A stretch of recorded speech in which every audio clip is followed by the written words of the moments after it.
Minnesota Vikings wide receiver Justin freaking Jefferson is already quickly on the path to becoming the wide receiver one in the league. Well, he's already there. But talking about the greatest of all time, we got ways to go. So Jefferson turns 24 on Friday. First 3 seasons in the league have been phenomenal. 1,400 yards receiving, breaking the rookie receiving record at the time. 16-16 year 2 record for a year 2 player, as well as led the league in receptions and yards receiving last season, en route to his offensive Player of the Year award, as well as the MVP finalists. So pretty damn good. And breaking records all over the place, shattering things, and just doing amazing things. And he's off to a fantastic start to his career. And the question is, posited by Bill Barnwell, could Justin Jefferson become the GOAT, the greatest of all time at his position? And Barnwell did up a list 9 players who could become the best at their positions, and this is what he wrote about Justin Jefferson.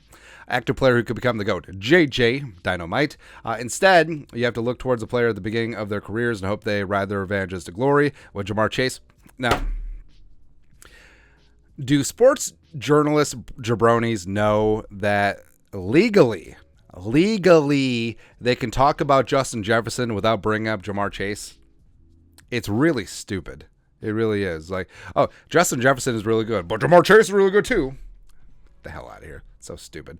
The Viking stars racked up 48-25 receiving yards across his first 3 seasons, the most of any player in NFL history by more than 600 yards. Jefferson has advantages. He'll get a 17th game and possibly an 18th game in seasons to come. He plays in a more pass-friendly era than Rice. All right, so he lists off the GOAT as Jerry Rice, which...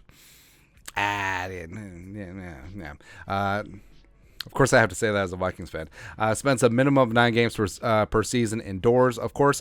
He has started his career with Kirk Cousins at quarterback and likely will be catching passes from a new signal caller in 2024, given Cousins' uncertain future in Minnesota. Now, I don't know if I'm supposed to read this as a positive or negative, that he's catching passes from Kirk Cousins. Positive is that, Jefferson has 48-25, the most in NFL history through 3 years by more than 600 yards. But is that because of Kirk Cousins, or is that in spite of Kirk Cousins? Because I know how the national media likes to treat and punch down on Kirk.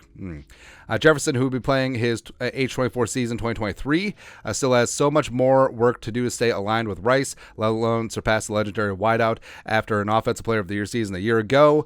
He has now averaged 1,608 receiving yards a year. If things break right and he is somehow able to both stay healthy and keep up that level of production on an annual basis, he won't need to sustain that level of play. He would need to sustain that level of play for more than 12 seasons to beat Rice. If he slows down, he need to continue playing into his late 30s and possibly into his 40s to chase down Rice. Somebody will eventually break Rice's record, but just about everything will have to go right for him to do so.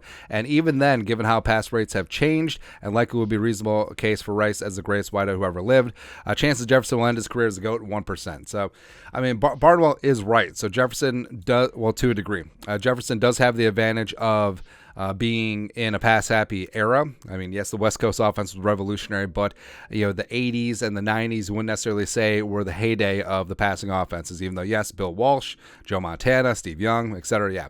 But 17 games now, 18 games in the future. JJ is obviously going to be the first receiver to go over 2K. I think at the end of the day, especially if the league does go 18 games in the next couple of years, Jefferson could have 4, 5, 6 2,000-yard receiving seasons, and I think that will firmly set him apart, and I think that he does have a chance. It's more than 1%. It's more than 1% of him ended up being regarded as the GOAT. But, of course, championships are a factor here, even though rings aren't as important to receivers as they are to, say, quarterbacks. Having a couple rings on his finger would certainly help things out, as Jerry Rice hoisted Jerome Barty a handful of times with the Niners back in the day. But I agree with Barnwell's premises here. I don't say that it's 1%. I think it's much higher than that, but it's all right. It's all right, man. But your thoughts are thoughts. ESPN's Bill Barnwell hypothesizes, it's not a word, that Justin Jefferson could become the greatest all-time receiver. Let us know your thoughts and our thoughts in the comment section below. Subscribe for daily Vikings takes. Want to support the work? Put a little something in the Venmo. But till next time, Skol, production value.